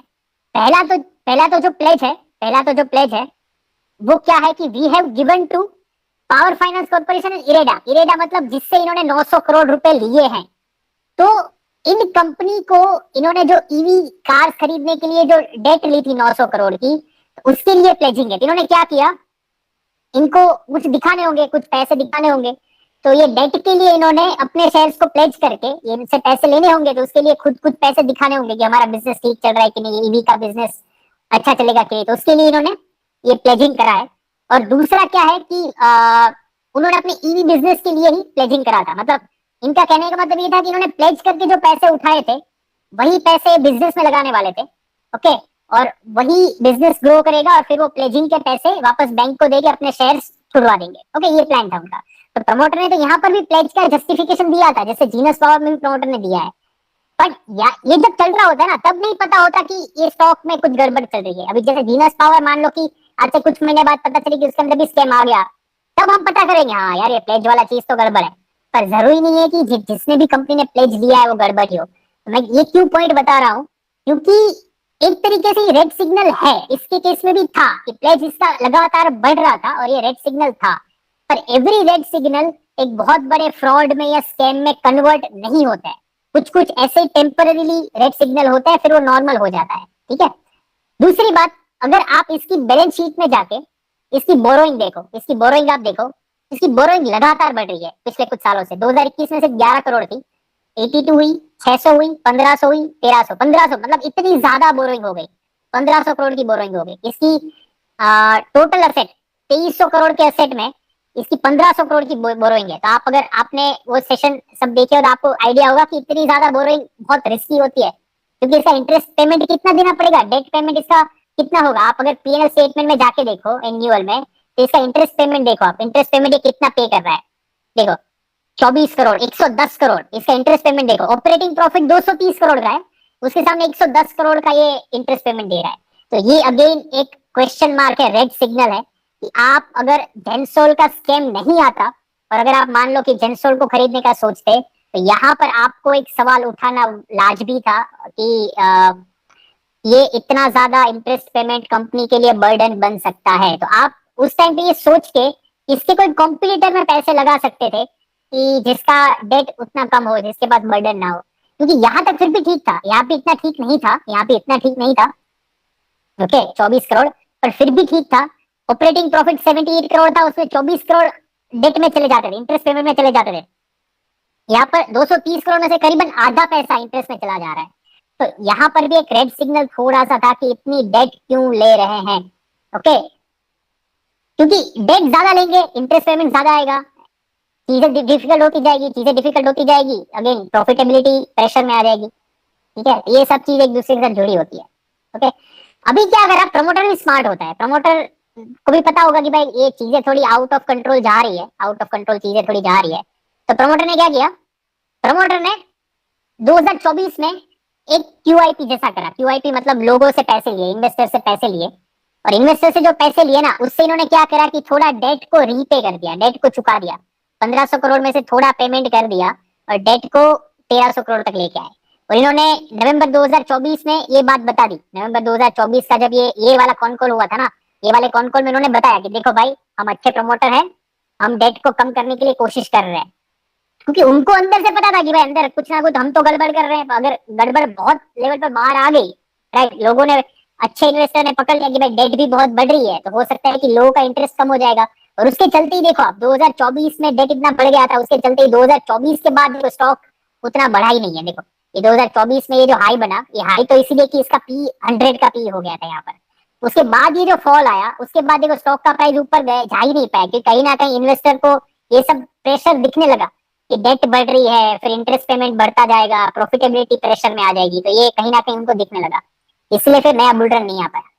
प्रमोटर ये दिखा के अपना बचाव करने की कोशिश करी कि देखो भाई हमने तो डेट कम करने की शुरुआत कर दी है और हम आगे जाके और डेट कम करेंगे, पर उसके लिए पैसे तो होने चाहिए। प्रॉफिटेबिलिटी थी नहीं, प्रॉफिटेबिलिटी बहुत कम थी। अभी 50 करोड़ का प्रॉफिट करेंगे, 50 करोड़ के प्रॉफिट से ये 1500 करोड़ का डेट कब रीपे होगा? अभी 1500 करोड़ का डेट रीपे करने के लिए और बड़े पैसे चाहिए, तो बड़े पैसे इन्वेस्टर क्यों देगा? अगर आपकी कंपनी के अंदर इतनी ज्यादा डेट है, कंपनी का फ्यूचर उतना अच्छा नहीं दिख रहा, फिर भी कैसे भी प्रमोटर ने कन्विंस करके इन्वेस्टर को कुछ तो पैसे का जुगाड़ कर लिया, पर 1500 करोड़ की बोरोइंग से 1300 करोड़ तक तो लाके खड़ा कर दिया, पर फिर भी कहीं ना कहीं तो गड़बड़ बाहर आई गई 2025 में। तो ये सब रेड फ्लैग है। दूसरी बात की मैं जो बोल रहा हूँ ना कि इस टाइप की कंपनी में हम ट्राई करेंगे, एक और लेक्चर होगा जहां कबीर सर और भी डिटेल्स में आपको एक्सेल शीट से समझाएंगे कि कैसे रेड फ्लैग को अर्ली ट्राई कर सकते हैं डिटेक्ट करना। पर ज्यादातर केसेस में एक लेवल से अर्ली डिटेक्ट नहीं कर पाएंगे, क्योंकि अगर बहुत अर्ली डिटेक्ट करने गए ना तो उस केस में बहुत अच्छी अच्छी कंपनीज भी हाथ से चली जाएगी। ओके, बाकी देखो शेयर होल्डिंग में कहीं कुछ ऐसी गड़बड़ नहीं नजर आ रही। हमें एक गड़बड़ जहां पकड़ दे कि पब्लिक होल्डिंग अगर बहुत बढ़ रही है, पब्लिक होल्डिंग अगर तेजी से बढ़ रही है तो दिक्कत हो सकती है, पर इसकी पब्लिक होल्डिंग कहीं बहुत तेजी से कभी नहीं बढ़ी है, धीरे धीरे करके बढ़ी थी पर बहुत तेजी से नहीं बढ़ी। उसके सामने क्या था कि एफआई की होल्डिंग बढ़ रही थी, एफआई की होल्डिंग बढ़ रही थी, तो हम जैसे रिटेलर को तो ऐसा ही लगे ना कि एफआई इंटरेस्टेड है, डीआई इंटरेस्टेड नहीं थी। डीआई दिसंबर 2023 तक इंटरेस्टेड थी, थोड़ा थोड़ा करके होल्डिंग बढ़ा रही थी, और उसके बाद उतना इंटरेस्टेड नहीं थी, पर उसके सामने एफआई इंटरेस्टेड थी। ओके, इसीलिए हम उतने डाउट में कभी नहीं आएंगे। दूसरी बात की जब मुकुल अग्रवाल जी और ऐसे बड़े इन्वेस्टर की एंट्री हो रही है, उन्होंने नो डाउट यहाँ पर स्टेक कम कर दिया। और ये बात भी बहुत जानना जरूरी है कि जब किसी बंदे के पास, जब कोई बड़े इन्वेस्टर के पास, और वो स्पेशली जब वो इन्वेस्टर बड़े होराइजन में इन्वेस्ट करता हो कि एक बार इन्वेस्ट करने के बाद कई सालों तक वो कंपनी में बैठा रह सकता है अगर उनको कंपनी अच्छी लगती है, तो जब भी आप ऐसा पैटर्न देखो कि उन्होंने इन्वेस्ट तो करा था पर इमीडिएट नेक्स्ट क्वार्टर में उन्होंने अपना स्टेक कम कर दिया, तो कहीं ना कहीं आपके लिए ये भी एक रेड सिग्नल हो सकता है कि आप यहाँ पर भी अपने स्टेक को कम कर सकते हो। अगर आपने अपना सब कुछ खुद से देख के लिया है, साथ में एक सपोर्टिंग चीज में ये देखा है कि मुकुल जी ने खरीदा था, तो आप इन्होंने जब स्टेक कम किया तो आप भी अपना स्टेक कम करने का एक टाइम के लिए सोच सकते हो, क्योंकि और उसके बाद नेक्स्ट क्वार्टर में तो अपना स्टेक उन्होंने बहुत कम कर दिया। अगर जहां पर भी ये कुछ लिखा नहीं है ना, 1.51 के बाजू में कुछ नहीं लिखा है, तो जहां पर भी कुछ नहीं लिखा है वहां पर होल्डिंग हो भी सकती है, नहीं भी हो सकती। अगर होगी तो 1% से कम होगी, अगर होल्डिंग होगी तो 1% से कम होगी, क्योंकि अगर 1% से कम होल्डिंग होती है तब यहाँ पर नंबर्स दिखाई नहीं देते। ओके, तो या तो होल्डिंग जीरो हो गई होगी या तो 1% से कम होगी, पर दोनों केस में ये रेड सिग्नल है कि होल्डिंग मुकुल जी ने कम करी थी। ओके, अनूप जी क्वेश्चन पूछे। सर ये आपने बताया ना कि वो मुकुल अग्रवाल, आशीष कचौलिया और सब जो उनका होल्डिंग्स कहाँ पे, वो वेबसाइट थोड़ा जाननी थी। वो आएगा वो आएगा, आप होल्ड करो थोड़ा, आप आगे आगे अभी अच्छा। पूरा पूरा कॉन्सेप्ट आएगा। ओके, और सर एक चीज ये पूछनी थी कि हाँ जैसे कि ये इकरा ने रेटिंग दी, ठीक है, हाँ हाँ, तो इकरा इनके पास से सर्टिफिकेट मांग रहा था, चैनसोल के पास से, ठीक है, बिल्कुल बिल्कुल। पर ऐसा नहीं होता है कि जो जिसने लोन दिया है उसके पास हाँ, से सर्टिफिकेट मांगना चाहिए कि इनका रिपेमेंट सही है कि नहीं? पर क्योंकि उसमें ऐसा तो करेक्ट, हाँ, आपकी आप सवाल पूरा करो फिर बताता हूँ मैं। हाँ हाँ, क्योंकि उसमें कैसा है कि ये तो ऐसा हो गया कि जैसे मैं लोन लेने जाता हूँ बैंक में, ठीक है, तो बैंक का सिबिल ब्यूरो निकालती है, मैं मेरा सिबिल ब्यूरो लेके जाऊंगा तो बैंक उसको वैलिड नहीं करती है, तो बिल्कुल इनको ईडा के पास से मांगना चाहिए था कि इनका रिपेमेंट सही है कि नहीं। बिल्कुल और देखो। दूसरी हाँ एक बात ऐसी हुई कि जैसे कि हम कुछ भी परचेज करने के लिए लोन मांगते हैं, ठीक है, बराबर बराबर मैं तो क्या बैंक में हूँ, मतलब कि कोई होम लोन लेने आता है, बरोबर है, बराबर तो हम बिल्डर को पैसा देते हैं, डायरेक्ट बिल्डर के नाम का चेक निकलता है, तो बराबर। दस्तावेज कस्टमर के नाम का हो गया। फिर उसके बाद हम लोग नॉर्मली कार लेने भी जाएंगे, तो हाँ कार अगर लोन पे लेते हैं तो बैंक सामने वाले का, टाटा या जो भी उसका डिस्ट्रीब्यूटर होगा उसका ये निकालते हैं। तो इंडिया ने डायरेक्ट इनको कैसे अमाउंट दे दिया, जो भी 900 करोड़ था वो कंपनी को, तो उनको जो सामने गाड़ी परचेस कर रहे थे उनको थोड़ा थोड़ा अमाउंट देना चाहिए था। तो क्या है कि वो टेली होता था कि हाँ ये लोग ने आज 500 एक लोट में खरीदी, दूसरे लोट में 300 खरीदी, तीसरे लोट में 400 खरीदी, ऐसे टोटल मिलके 6000 गाड़ी उनकी परचेस हो गई। तो इकरा के पास भी ये डेटा होता था कि हाँ उनका पूरा पेमेंट, पूरा पैसा गाड़ी में गया और कहाँ पे भी नहीं गया है। बिल्कुल बिल्कुल सही बात है आपका। अभी देखो मैं आपको समझाता हूँ। इकरा जो है ना, ज्यादातर केस में क्या होता है, ज्यादातर केस में कोई भी कंपनी जो होगी वो बैंक से लोन लेगी, कोई भी कंपनी बैंक से लोन लेगी। तो ये पूरा रेटिंग का काम कैसे चलता है कि इकरा जो है, इकरा जैसी एक दो और कंपनीज भी है, तो ये रेटिंग एजेंसी क्या करेगी कि उसको बहुत सारी कंपनीज की रेटिंग करनी होती है, ठीक है। तो जनरली क्या होता है कि ये क्या करती है कि बैंक, मान लो कि जेंसोल ने एचडीएफसी से पैसे लिए होते हैं, तो एचडीएफसी वाले उनको प्रॉपर डॉक्यूमेंटेशन सब टाइम पर देते रहते हैं, ठीक है। तो इकरा क्या करती है कि उन्होंने मान लो जेंसोल के सीएफओ से, फाइनेंस ऑफिसर से ये डॉक्यूमेंट्स मंगाए, तो इन्होंने एक वो समझ लिया कि भाई ऑथोराइज्ड इरेडा के लेटर हेड पर कोई डॉक्यूमेंट आए हैं तो ये तो भाई ऑथेंटिक ही है ना। तो ये प्रोसेस से अभी तक सब कुछ ठीक चल रहा होगा, और भी कंपनी में प्रोसेस चल रहा होगा, चालू ही होगा, राइट, इसीलिए कुछ गड़बड़ नहीं हो रही होगी। अभी मान लो कि इंटरेस्ट पेमेंट जेंसोल जो है वो इरेडा को कर रहा है, क्योंकि इरेडा ने लोन दिया है तो इंटरेस्ट पेमेंट तो इरेडा को जा रहा होगा। अगर मान लो कि इंटरेस्ट पेमेंट में कुछ गड़बड़ी या कुछ नजर आता है, इंटरेस्ट पेमेंट टाइम पर नहीं आता, वो प्रोसेस में कुछ गड़बड़ होता है, तो हो सकता था कि इरेडा इकरा को बताए, रेटिंग एजेंसी को बताए कि भाई इसका कुछ गड़बड़ है, इंटरेस्ट पेमेंट टाइम पर नहीं आ रहा है। उस टाइम पे हो सकता था कि ऐसा हो, पर यहाँ पर चीजें ऐसी थी कि उन्होंने जेंसोल से डॉक्यूमेंट्स लिए, और जेंसोल ने जो डॉक्यूमेंट दिए उन्होंने फर्जी डॉक्यूमेंट दे दिए। उसके बाद तो सब कुछ बाहर आया, फिर इकरा ने इरेडा को कांटेक्ट किया और सब कुछ बाहर आया। पर इकरा का सीन कैसा है, मतलब इकरा ऐसी एजेंसी है कि इकरा कोई एक्शन नहीं ले सकती, मतलब जेंसोल फ्रॉड कर रहा है तो इकरा कोई पुलिस या कुछ ऑफिशियल वो कंपनी नहीं है कि जेंसोल के ऊपर केस कर सके, ऐसा कुछ। इकरा का सिंपल काम है, वो अपना रेटिंग डाउनग्रेड कर देगी, राइट। और बैंक इकरा के रेटिंग के ऊपर आगे जाके डिसाइड करेंगे कि मुझे जेंसोल को लोन देना है कि नहीं। तो इकरा का सिंपल काम है, इकरा क्या करती है, कोई भी कंपनी को कॉल करेगी कि भाई हमें सवाल है हमारे, उसके जवाब दो। आप कोई भी, ये देखो मैं आपको सबसे पहले नवंबर का एक रिपोर्ट दिखाता हूँ। इकरा ने जब नवंबर में इनके प्रमोटर से बात करी थी, नवंबर में इसका जो रिपोर्ट निकाला था वो एक बार रीड करते हैं। नवंबर के रिपोर्ट में सब कुछ अच्छी चीजें थी, उसका मतलब कि नवंबर तक ये चीज कहीं बाहर नहीं आई थी, और नवंबर तक प्रमोटर ने जो भी बताया था ना वो सब अच्छा बताया था। देखो रेटिंग में क्या होता है, आगे जाके हम समझेंगे। देखो रेटिंग में आपको सबसे पहले ये देखना होता है, राइट साइड, आपको राइट साइड में सबसे पहले ये देखना होता है कि रेटिंग में यहाँ पर स्टेबल लिखा है, यहाँ पर स्टेबल लिखा है तो ठीक है, ये रीअफर्म्ड है, रीअफर्म्ड है उसका मतलब कि पहले जितना रेटिंग था उतना ही है, stable stable stable reaffirm, okay. ये सब पॉजिटिव है, पॉजिटिव मतलब अगर रेटिंग बढ़ा है तो अच्छी बात है, तो बहुत ज्यादा पॉजिटिव है। तो रेटिंग लास्ट टाइम था उतना ही है तो भी एक स्टेबल आउटलुक है, मतलब यहाँ कोई दिक्कत नहीं है, जितना पैसा इन्होंने लिया है उसका ठीक से इंटरेस्ट पेमेंट हो रहा है, सब कुछ सही है, ओके। तो नवंबर तक तो मुझे लगता है कि सब कुछ इंटरेस्ट पेमेंट जेंसोल वाले इरेडा को करते रहते होंगे, कोई दिक्कत नहीं होगा तब तक तो। या तो एटलीस्ट जो फर्जी डॉक्यूमेंट बनाए थे, फर्जी डॉक्यूमेंट में ऐसा लिखा होगा कि इंटरेस्ट पेमेंट आ रहा है, इसीलिए ये रिपोर्ट उसके बेसिस पर जनरेट हुआ होगा। दो में से कोई भी चीज हो सकती है, ठीक है। तो यहाँ तक सब कुछ ठीक था, पर उसके बाद जैसे मैंने बताया कि एक रेड फ्लैग यहाँ पर आ गया जब मार्च का रिपोर्ट आया, मार्च का रेटिंग आया, सब कुछ डाउनग्रेड कर दिया इकरा ने, क्रेडिट रेटिंग ने सब कुछ डाउनग्रेड कर दिया। तो डाउनग्रेड कर दिया उसका मतलब कहीं ना कहीं इकरा को भी प्रॉब्लम, मतलब क्रेडिट रेटिंग एजेंसी को भी प्रॉब्लम नजर आ रहा है, तब जाके सब कुछ डाउनग्रेड कर दिया।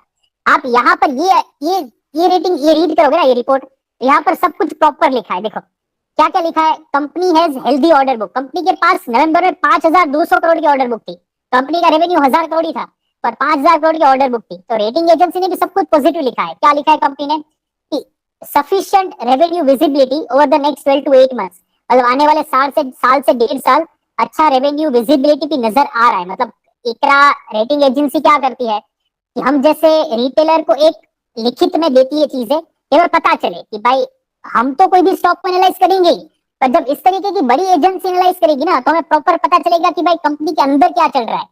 क्योंकि एजेंसी वाले क्या करते हैं कि कंपनी को विजिट करते हैं, एक टाइप का ऑडिट जैसे समझ लो आप, कंपनी को विजिट करते हैं या कॉल पर पूछते हैं कि क्या चल रहा है सब कुछ, है ना। तो वहां से इन्होंने पूरा रिपोर्ट निकाला था। नवंबर तक सब कुछ ठीक था पर फिर प्रॉब्लम चालू हो गया, तो कहीं ना कहीं ये गड़बड़ है। बाकी एक चीज ऐसी भी होती है जो मैंने सुना है कि कोई भी बैंक जब कोई बिजनेस को लोन देती है ना तो बैंक ही क्रेडिट रेटिंग एजेंसी से उसका ऑडिटिंग करवाती है, मतलब रेटिंग निकलवाती है। या तो ये हाँ सर, कंपल्सन, बड़ी कंपनीज में ऐसा होता है, और जो ऐसा बैंक होता का एसएमई डिपार्टमेंट होता है ना, है। हाँ वो और इकरा और क्राइसिल की रेटिंग्स चेक करती है। हाँ करेक्ट पर करेक्ट। वो होलसेल बैंकिंग और एसएमई बैंकिंग सब में थोड़ा अलग अलग टर्म्स होता है। ओके जिनका 250 करोड़ के ऊपर रिक्वायरमेंट होता है उनके लिए चेक करते हैं। और इसमें सर ऐसा भी एक मैंने भी देखा, आपने समझा तब मेरे को भी स्ट्राइक हुआ हाँ कि ये लोग की नीयत में खोट गई ठीक है। तो पहले उनका 2400 करोड़ का ये था, जो उनका शेयर बिजनेस में बराबर 60% के हिसाब से, ठीक है। तो वो भी तो ड्रॉप डाउन हो गया, वो भी drop बराबर down। है। और उसके सामने वो लोग ने 200-300 करोड़ कार में से घपला किया, ठीक है। और नियत में खराब की ना, इसके लिए वो लोग ने ना लोन्स भी लेना चालू कर दिए, और बाद में वो लोग भाग गए, क्योंकि जनरली तो ये मैन्युफैक्चरिंग है नहीं कि इतना लोन्स लेना पड़े, उनका काम तो था सर्विस का, उनको खाली सर्विस ही प्रोवाइड करनी थी, तो सर्विस में इतना लोन का क्या रिक्वायरमेंट है। नहीं, हाँ, उसका मैं जवाब देता हूँ। उसने उसको पुणे में मैन्युफैक्चरिंग भी चालू करना था, ठीक है। और दूसरी बात की लोन का क्या रिक्वायरमेंट है, वो हम जब सोलर ईपीसी बिजनेस समझेंगे ना, तब पता चलेगा कि कोई भी ईपीसी प्रोजेक्ट में क्या होता है कि आपको कुछ पैसे डिपॉजिट करने होते हैं गवर्नमेंट को, कि अगर हम गवर्नमेंट का कोई प्रोजेक्ट लेते हैं तो कुछ पैसे हमें एक डिपॉजिट के तौर पे गवर्नमेंट को देने होते हैं कि भाई हम ये प्रोजेक्ट टाइम पर पूरा करेंगे। अगर टाइम पर पूरा नहीं किया, हाँ, हाँ, टाइम पर पूरा नहीं किया, जीएलसी। करेक्ट, तो ये पैसे गवर्नमेंट जब्त कर लेगी, कब्जा कर लेगी, है ना। तो एक सिक्योरिटी के तौर पे भी एक अमाउंट रखनी पड़ती है। दूसरी बात क्या होता है कि ईपीसी प्लेयर को बहुत बार चीजें खरीद कर रखनी पड़ती है। मान लो कि ये सोलार का काम है, तो बहुत कुछ कुछ सोलार का इंफ्रा बिल्ड करने के लिए जो मटेरियल्स होते हैं, वो सब पहले से ही जेंसोल को खरीद के रखने पड़ते हैं, तो उसके लिए भी लोन चाहिए। तो पैसे तो चाहिए, नो डाउट, ऐसा कुछ नहीं है। दूसरी बात की पुणे में इन्होंने अपना प्लांट भी चालू किया था, तो पैसे तो चाहिए, तो लोन लेना गलत नहीं है, पर इतनी ज्यादा लोन एक साथ लेना मैनेजेबल नहीं है, एक लफ्ज ज्यादा, क्योंकि डेट इक्विटी रेशियो इतना बढ़ जाएगा। डेट इक्विटी रेशियो इसका देखो 2.33 है, डेट इक्विटी रेशियो बढ़ जाएगा, इतना इंटरेस्ट का कॉस्टिंग इतना बढ़ जाएगा कि प्रॉफिटेबिलिटी नहीं मेंटेन हो पाएगी। दूसरी बात कि देखो, ये समझाने वाला बहुत अच्छा पॉइंट है कि आपने बोला ना कि यहाँ पर प्रमोटर होल्डिंग गिर गई है, तो ये प्रमोटर होल्डिंग गिर गई है वो ऐसे नहीं गिरी है, ऐसे तो आपको बहुत सारी कंपनी में देखने को मिलेगा। तो आपका भी ये टॉपिक समझना बाकी है कि प्रमोटर होल्डिंग का गिरना हमेशा खराब नहीं होता है। क्यों? तो यहाँ पर क्या हुआ था मैं बताता हूँ। यहाँ पर प्रमोटर ने पैसा उठाया था बड़े इन्वेस्टर से, तो यहाँ पर आप जब देखोगे कि प्रमोटर होल्डिंग कम हुई है, तो आप पब्लिक के अंदर जाओगे ना, तो पब्लिक के अंदर देखो, पब्लिक के अंदर बहुत ज्यादा लोगों की होल्डिंग बढ़ी है। देखो यहाँ पर इसकी होल्डिंग देखो, इसकी होल्डिंग देखो, तो ये जो होल्डिंग है ना, ये होल्डिंग कहाँ से आई है? ये होल्डिंग आई है, प्रमोटर ने खुद के शेयर्स बेचे हैं। इसको कहते हैं प्रेफरेंशियल अलॉटमेंट, प्रेफरेंस शेयर को अलॉट करना। ओके, वो कॉन्सेप्ट समझेंगे आगे आगे। तो यहाँ पर प्रमोटर ने खुद की होल्डिंग बेची है, और उसके बदले वो होल्डिंग किसी बड़े लोगों ने खरीदी है, और पैसे उठाए थे इन्होंने, करीबन यहाँ पर भी अच्छे खासे पैसे उठाए थे। तो प्रमोटर ने 2-3 बार ऐसे पैसे उठाए, और वो पैसे उठा के या तो थोड़ा थोड़ा लोन रीपे किया, या तो फिर पुणे में उनका जो ईवी मैन्युफैक्चरिंग का प्लांट था वहां पर पैसे डाले, और ये सब उन्होंने करना शुरू किया। ठीक है, तो देखो आप जेंसोल का, मैंने आपको समझा, आप जेंसोल के बारे में यूट्यूब सर्च करोगे ना, बहुत सारी चैनलों ने बहुत ज्यादा चीजें समझाई है, पर वो सब चीज सही नहीं है। कुछ कुछ चैनल ने ये समझाया है कि भाई प्रमोटर होल्डिंग देखो लगातार गिर रही है ना, जैसे यहाँ पर 71% था, फिर 64 हो गया, तो वो रेड सिग्नल है। तो वो रेड सिग्नल नहीं है, आपको देखना पड़ेगा कि वो रेड सिग्नल कब माना जाता है प्रमोटर होल्डिंग गिरना। अगर प्रमोटर होल्डिंग कम हुई है, पर उसके सामने अगर एफआईडीआई होल्डिंग बढ़ी है, अगर उसके सामने सेम पब्लिक में किसी बड़े बंदे ने माल खरीदा है, तो वो रेड सिग्नल नहीं है। यहाँ पर जब प्रमोटर होल्डिंग गिरी थी, 71% का 64 हुआ था, तब बहुत सारे बड़े बड़े लोग एंटर हुए थे, खुद मुकुल जी एंटर हुए थे। तो ये सब प्रमोटर होल्डिंग गिरना एवरी टाइम खराब बात नहीं होती है। अगर प्रमोटर होल्डिंग गिर रही है और उसके सामने पब्लिक होल्डिंग बहुत बढ़ रही है, और पब्लिक होल्डिंग के अंदर किसी भी बड़े इंसान ने माल नहीं खरीदा है, तो वो रेड सिग्नल होता है। तो आप बहुत सारी चीजें हैं ये, एक कंपनी में जैसे मैंने बताया, सबसे पहला रेड सिग्नल वही था कि इतनी ज्यादा डेट और मैनेजेबल, थोड़ा मुश्किल था मैनेज करना। दूसरा रेड सिग्नल था कि इकरा की रेटिंग डाउनग्रेड होना, वो एक बड़ा रेड सिग्नल था। तो आपके पोर्टफोलियो में जब भी कोई स्टॉक हो तो उसकी रेटिंग यहाँ से देखते रहो। हमें सिर्फ दो रेटिंग को कंपेयर करना है कि पिछले क्वार्टर में रेटिंग जो थी, उसके अभी वाले क्वार्टर में जो रेटिंग है, तो वो डाउनग्रेड हुई है कि अपग्रेड हुई है कि स्टेबल जितनी थी उतनी है। अगर डाउनग्रेड हुई है तो फिर उसकी डेप्थ में जाना है और फिर डिसीजन लेना है। ठीक है, तो ये सब चीजें हैं। ऐसे केसेस आते रहेंगे आपके सामने भी। और जहां तक मैंने देखा है कि कंप्लीटली एस्केप करना ऐसे फ्रॉड से मुमकिन नहीं है कि आप, जब वो फॉल चालू ही नहीं हुआ तब यहीं पर कहीं पर आपको चमत्कारिक मैसेज आ जाए या सपने में आ जाए कि जेंसोल खराब कंपनी है, वो नहीं होगा। क्योंकि जब भी कोई कंपनी में अंदर कुछ खराब चीजें चलेगी, तो सबसे पहले बड़े लोगों की एग्जिट चालू हो जाएगी। पर जब बड़े लोगों की एग्जिट चालू हो जाएगी ना, तो ये काफी बार ऐसा नहीं कि यहीं पर हमें पता चल जाएगा कि स्कैम हो रहा है, क्योंकि अच्छी कंपनीज में भी ऐसी कैंडल्स बनती है, अच्छी कंपनीज में भी काफी बार ऐसे सेलिंग होती है, उससे नहीं पता लग पाएगा। हमारा सिंपल रूल है, जब हमारा टेक्निकल आप समझोगे, अगर ये स्टॉक की बात करें तो यहाँ पर हमारी एंट्री है कहीं ना कहीं, एक यहाँ पर ये साइकिल में कहीं ना कहीं एंट्री है। 2024 में यहाँ पर कहीं पर एंट्री नहीं है, और 2024 के सेकेंड हाफ में, मतलब इसके बाद ये पूरे एरिया में हमारे इक्विटी साइकिल ने हमें एंट्री ही नहीं दी होगी। नए मेंबर्स को कॉन्सेप्ट समझाया जाएगा आगे जाके, उन्होंने एंट्री ही नहीं दी होगी, तो हम ये स्टॉक से तो कंप्लीटली बच जाएंगे। और मान लो कहीं पर एंट्री यहाँ पर दी भी दी होती, तो भी हमारा मूविंग एवरेज, हमारा टेक्निकल मूविंग एवरेज जो भी हो, ब्रेक होके स्टॉक एक लेवल से ज्यादा गिर जाएगा, तो हम एक्सेप्ट कर लेंगे लॉस और एग्जिट कर देंगे। तो हम ये स्टॉक में यहाँ तक वैसे भी नहीं बैठते, अगर हम कहीं पर भी एंटर किए होते तो हम बच जाएंगे। और हम इस टाइप के केसेस में हमेशा ही मार्केट से बाकी के लोगों से कम लॉस में बाहर निकलेंगे, क्योंकि हमारा सिस्टम ही ऐसा है। ठीक है, पर ओवरऑल ये चीजें समझना जरूरी है कि फ्रॉड ऐसे कैसे होते हैं। ठीक है, तो ओवरऑल कोई डाउट हो तो बताओ इसको लेके।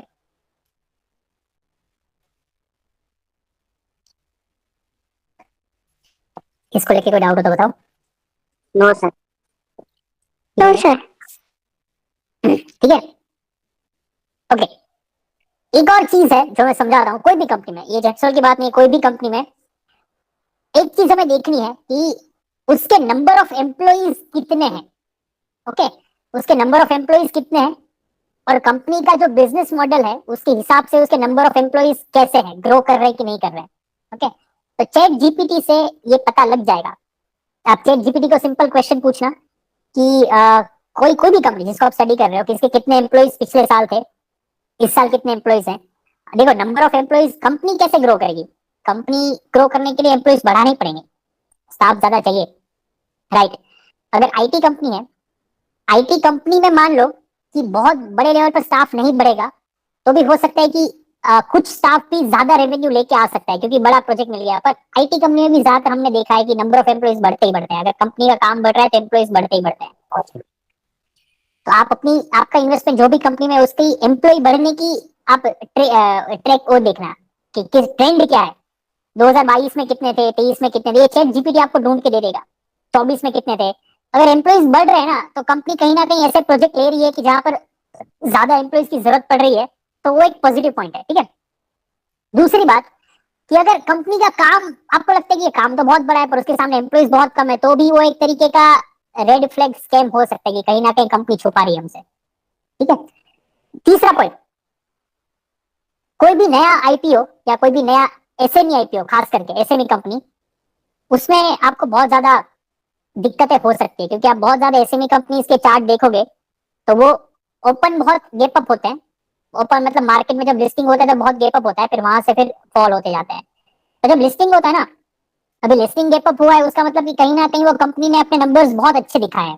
ओके, मैं ये कंपनी ढूंढने की ट्राई करता हूँ, अगर कंपनी मिल जाए तो। देखो, एक एसएमई कंपनी है, एनएसडीएल। एनएसडीएल तो अच्छी कंपनी है। बाकी मैं देखो एक ओवरऑल कंपनी बताता हूँ। देखो, ये एक एसएमई कंपनी है। आ, इसका लिस्टिंग हुआ था 190 रुपए पे पिछले साल। ओके, 190 का 290 हुआ, वहां से देखो। तो अभी देखते हैं इसका अगस्त 2024 में लिस्टिंग हुआ, तो अगस्त 2024 के पहले इसने क्या रिजल्ट दिखाया था, मतलब अपने क्या नंबर्स दिखाए थे। तो नंबर्स इसने देखो अच्छे दिखाए हैं। 22 में 17 करोड़, फिर 22 करोड़, फिर 34 करोड़, तो ये तो ग्रोथ है ही, रेवेन्यू ग्रोथ है, ऑपरेटिंग प्रॉफिट भी बढ़ रहा है, नेट प्रॉफिट भी बढ़ रहा है। देखो, नेट प्रॉफिट भी बढ़ रहा है। इसने क्या बढ़ा चढ़ा के दिखाया, मार्जिन 11% का मार्जिन, 25% का मार्जिन। लिस्टिंग अगस्त में हुआ, मार्च में इसका मार्जिन देखो 50% का मार्जिन। ओके, अब ये कौन से सेक्टर की कंपनी है, फिनटेक। फिनटेक कंपनी मतलब क्या, अभी ये जो भी ब्रोकर है ना, जीरोदा हो गया या जो भी ब्रोकर है, वो सब फिनटेक कंपनी कहलाई जाएगी, कि जो फाइनेंस भी है पर साथ में टेक्नोलॉजी का भी यूज करती है। तो ये भी finance plus technology, fintech company का चीज होगा, जो जिसमें टेक्नोलॉजी वर्ड आ जाए। ये फ्यूचरिस्टिक काम हो गया। तो फ्यूचरिस्टिक कंपनी में ऐसे मार्जिन उन्होंने दिखाए होंगे कि भाई हम 50% का मार्जिन पे काम करते हैं, ताकि इन्वेस्टर को लगे कि हाँ ये तो फ्यूचरिस्टिक धंधा है, 50% का मार्जिन है ना। पर कितना सस्टेनेबल है पता नहीं, है ना। तो ये भी एक रेड फ्लैग है। दूसरी बात की, ये फिर देखो सस्टेन नहीं हुआ, 50% सीधा 31% का मार्जिन आ गया, 34 करोड़ से सीधा 31 करोड़ आ गया, नेट प्रॉफिट 12 करोड़ से 9 करोड़ आ गया। तो क्या हुआ कि कंपनी को जो करना था वो कर लिया, एसएमई आईपीओ लाया, और एसएमई आईपीओ लाके भाव को बहुत चढ़ा दिया, और उसके बाद देखो हम कैसे फंस गए। तो ये सब रेड फ्लैग होते हैं। इसीलिए हम पहले तो एसएमई कंपनी में आप कर रहे हो तो पहले आपका कैपिटल एक ज्यादा बड़ा होना चाहिए, तभी करो, वो भी बहुत सोच समझ के करो। बाकी मत करो अभी शुरुआत में, आपका कैपिटल अच्छा खासा बड़ा हो जाए तब करना। और ये सिर्फ एसएमई की बात नहीं है, नॉर्मल कंपनीज में भी कोई भी लिस्टेड आईपीओ होता है ना, उसमें ये सब नंबर्स जो बढ़ा चढ़ा के दिखाए जा सकते हैं। इनफैक्ट एनएसडीएल में भी हो सकता है, मुझे नहीं पता है, पर बढ़ा चढ़ा के नंबर्स दिखाए जा सकते हैं। तो इसमें थोड़ा सर ये कौन सी कंपनी है? ये ट्रस्ट फिनटेक करके कंपनी है, ये सिर्फ समझाने के लिए